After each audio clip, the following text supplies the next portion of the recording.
My first recollection of Shakespeare in performance was when I was about 9 years old in 1979, and I took part in a workshop production. It was a small course in the holidays when I was 9 years old, of performing a Shakespeare play, A Midsummer Night's Dream. And I played a very small part, but I was very pleased to play the part of Peasbottom, one of the fairies.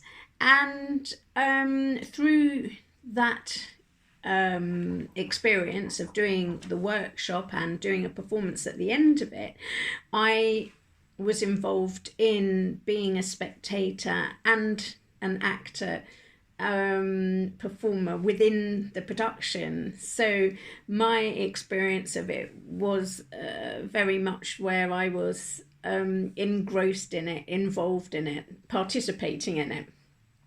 And for me at that time, being so young, I don't think there was really a distinction between was I hearing the play or was I seeing the play. I was completely immersed in the play on every level, every sense. So yes, there was, as they say, the smell of grease paint. All the senses were involved for me in that production. There was no leaning towards one thing or the other. I would say taste maybe not so involved. That doesn't come into my memory so much, but being a part of the action, the touch, the feel, the touch of the costumes, the visuals of the costumes, the netting used, the light materials, the sparkles in the fairy costumes. I have a really strong image of Titania being played by an older female, and she had to have her breast strapped down to make her kind of like more androgynous.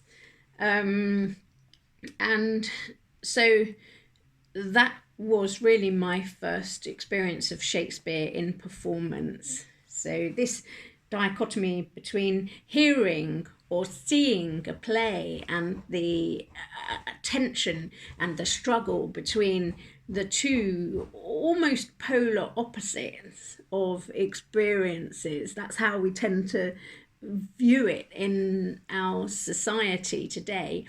We are in a more visual culture now. Everything is intensely visual. When I go to the theatre, I definitely see it as seeing a performance. I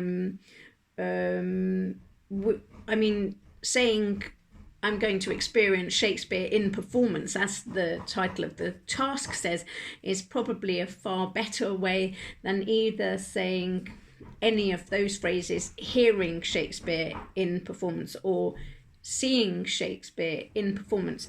But one of the times that I really did experience an amazing way of it, one of the times that I experienced an amazing production where I really did hear the performance and it was brought to life in my mind. It wasn't a Shakespearean performance, but it was in the winter of 2000 and something. Who cares about the dates?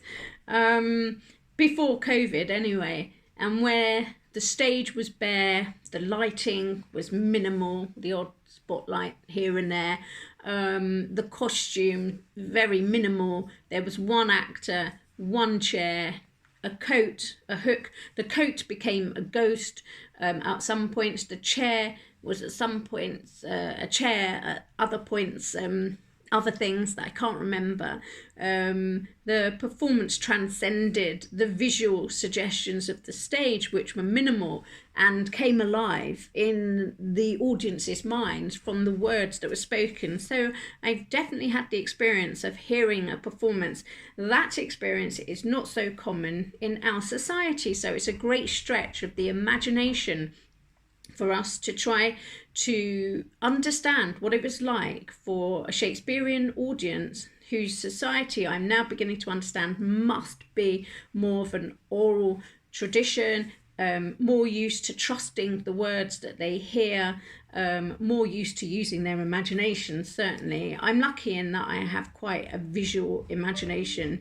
If a word is said or words are said, I have strong pictures in my head.